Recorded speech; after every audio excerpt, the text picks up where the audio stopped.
안녕하십니까. 오늘은 전자계약의 기초 원리인 근접 효과에 대해서 설명해 보겠습니다.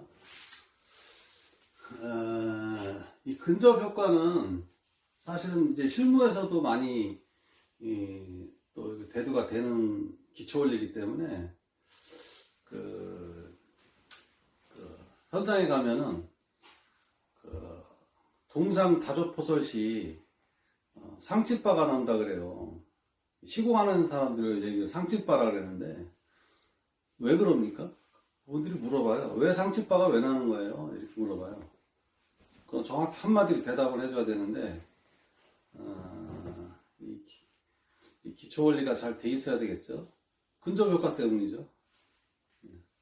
그래서 오늘 근접 효과를 한번 설명해 보겠습니다. 일단 정의가 보면은 근접된 두 도체 간의 전류에 의한 자기의 간섭 효과입니다. 그리고 교류에만 발생해요. 직류는 발생하지 않습니다. 왜냐하면은 이 와전류나 유도전류는 교류에서만 있는 현상이지 직류에는 없는 현상입니다. 와전류나 유도전류. 와전류는 도체 자체의 어떤 그 자개 때문에 발생하는 도체 내부에서 발생하는 현상이고, 유도전류는 이 도체가 외부 자개에 의해서 다른 도체의 유도전류를 발생시키는 거예요. 그러면은, 이 전선 배치에 따라 왕복도체가 있습니다.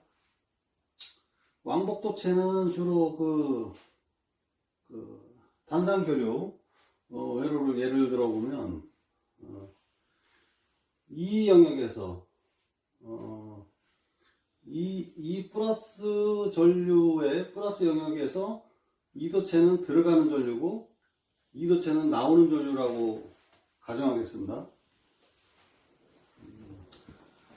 그러면은,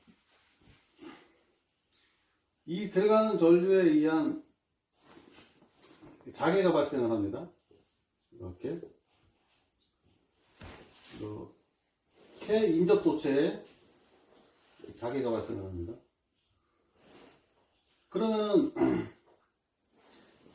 이쪽 도체는 암페를 오른다사 법칙에서 이렇게 감는 방향에 자개를 발생시키겠죠? 내부 자개가 이렇게 발생하면 내부 자개가 또 외부 자개도 이렇게 발생하고요. 그러면 이쪽에서는 이 와전류와 같은 방향의 유도전류가 발생합니다. 이쪽 근접 부분에서는 이 도체에 의한 자개와 이 도체에 의한 내부 자개가 서로 만나서 합쳐지는 거죠. 같은 방향이 되어버리니까 이 둘이 만나는 유도전류와 와전류는 같은 방향이 되어버리기 때문에 전류 밀도가 접근치기에 상승합니다. 전류 밀도가 서로 접근치기에 상승하게 됩니다. 접근치기 전류 밀도가 증가해요. 그리고 2번도 음의 방향. 그러니까 저번에도 말씀드렸지만 교류는 왔다 갔다 교번하는 전류라고 했습니다. 반대로 이쪽 오른쪽이 들어가는 전류일 때 왼쪽이 나오고, 마찬가지로 접근치기의 와전류와 유도전류가 같은 방향이 돼서 전류 밀도가 상승합니다. 보통 우리가 전자계약에 보면은 전류가 지면으로 들어가는 방향을 X로 표시하고 나오는 거를 점으로 표시하는데, 이것을 꼭 직류에만 적용하려고 하는 분들이 있어요. 이것이 바뀌면 교류입니다. 이게 교번하는 거예요. 이 X 들어가는 직면의 전류가 이쪽으로 가면 바뀐 거잖아요. 전류 방향이. 그리고 그 크기를 따지면 전류의 크기가 이 양의 영역에서도 여러 개로 나눴을 때 시간에 따라 서서히 증가하는 방향으로, 여기서는 감소하는 방향으로. 하지만 방향은 같아요. 크기만 다른 거지. 네. 이거를 이제 시변이라고 하는데, 어쨌든 방향으로 두 가지를 따지면 양의 방향, 음의 방향. 양의 방향, 음의 방향. 양의 방향, 음의 방향입니다. 이렇게 따지면. 그러니까 이 회로이론과 어떤 그 전자계약의 어떤 교집합을 잘 생각해야 됩니다. 회로이론을 배우고 전자계약을 배우는데 이걸 따로 놀면 원리가 완성이 안 돼요. 기초 회로이론과 기초 전자계약은 아주 밀접합니다. 모든 전자계약에 나오는 정자계와 정전계의 이 적분이 이 회로이론으로 표현이 되는 겁니다. 그리고 다도체. 다도체는 뭐, 그, 성전선에서 많이 사용하죠. 2도체 154, 4도체 345, 6도체 765. 다도체 뭐 장단점은, 있죠. 안정도가 좋다든지, 뭐, 성전율이 좋고, 뭐, 코로나 현상이 줄어들고, 그런 장점도 있고. 대신에 이게, 다도체는 우리 저압 간선 케이블 설계할 때는 동상 다조포설과 같은 개념으로 가야 돼요.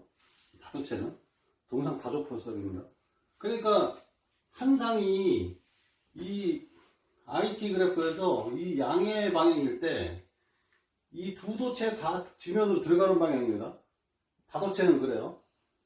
뭐 3도체, 4도체 다 있겠죠? 다 마찬가지예요. 동시에 들어가는 방향입니다. 동시에. 그렇기 때문에 이 지면에 들어가는 전류의 방향에 의한 자계는 시계 방향이고 이것도 마찬가지로 이 방향입니다. 그러면은 이게 이렇게 되면 오른쪽 자계가 여기서 어떤 일이 발생하냐면 이쪽 내부 자계와 이 바깥에서 같은 방향이 되기 때문에 와전류와 같은 방향의 유도전류가 이 바깥쪽에 형성이 됩니다. 그래서 이 바깥쪽이 전류 밀도가 상승해요. 바깥쪽이. 그리고 음의 반대 방향일 때 이 다도체는 다조포설 방식의 케이블의 다도체랑 똑같기 때문에 또 똑같이 지면에서 나오는 방향의 전류가 똑같습니다. 그러면은 반대로 이런 자계가 형성이 됩니다. 이런 자계. 그래서 이 똑같이 바깥쪽이 같은 방향의 그 자계의 방향이 형성되기 때문에 이 방향은 와전류와 같은 방향의 유도전류가 합쳐지기 때문에 마찬가지로 바깥의 전류 밀도가 증가합니다. 상승합니다. 이 원인이 뭐냐? 근접 효과가 발생하는 원인이 뭐냐를 봤을 때 간격이 좁을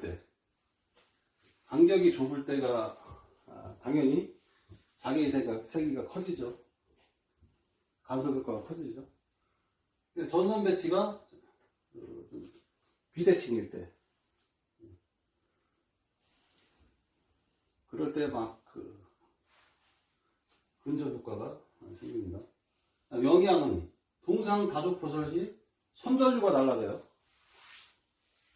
뭐 우리 변압기차 측에서 뭐 3조, 4조, 5조, 6조 포설 많이 하거든요. 각 선마다 선전류가 달라집니다.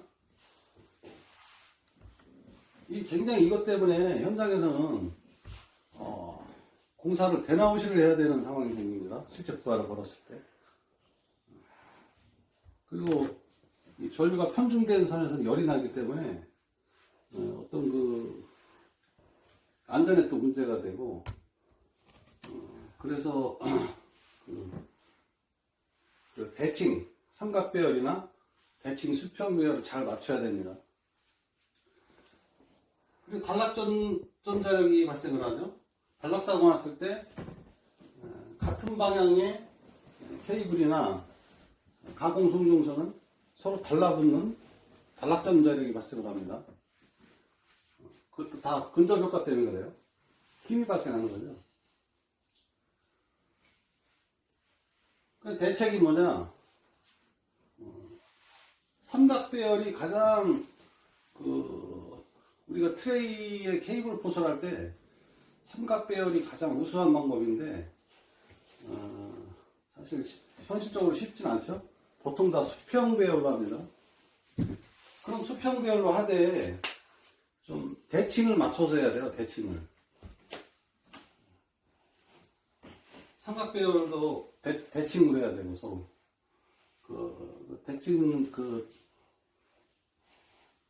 대칭 방법은 기술 기준에 나와 있습니다. 이렇게 해서 근접 효과를 설명을 했는데 이거를 근접 효과를 이해를 하려면 전류의 방향이 교류 전류의 교본 전류의 방향이 확실히 확립이 돼야지 이게 이해가 되지. 그저처럼 뭐 물결처럼 흐르거나 이상하게 나선형처럼 흐르거나 전류를 이렇게 해석해버리면 도저히 이걸 원리를 이해를 할 수가 없어요. 도체에서 물결처럼 흐르는 걸 어떻게 표현을 합니까? 표현도 안 되고 암페르 오른나사 법칙도 적용을 못 합니다. 그래서 이 교본 전류로 설명할 수 있는 전기의 원리는 굉장히 많습니다. 모든 기기도 다 그렇게 설명할 수가 있어요. 사실 벡터적 표현도 크게 필요가 없어요. 전류의 방향만 제대로 인지하면 그걸 모르기 때문에 상당히 벡터적인 수학 기법을 많이 사용하고 있습니다. 지금. 그리고 벡터를 해석을 해도 실제로 실감이 안 납니다. 전류에 의한 자개 현상이 실감이 안 나요.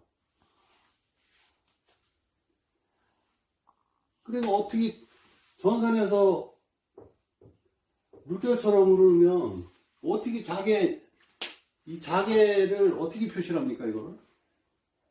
암페르의 오른나사의 법칙에 의한 자개를 어떻게 표시하죠? 이 물결처럼 보면. 뭐 직류는 쉽죠. 그냥 오른쪽으로 돌리면 되고. 이게 직류에서와 같은 표현인데 이것들을 교류로 응용을 해야 되는 부분이에요. 그건 우리의 몫이에요. 참 이런 것도 잘 가르쳐주는 사람이 없고 파악하기가 쉽지가 않습니다. 제가 한번 나름대로 정리를 해봤습니다. 들어주셔서 감사합니다.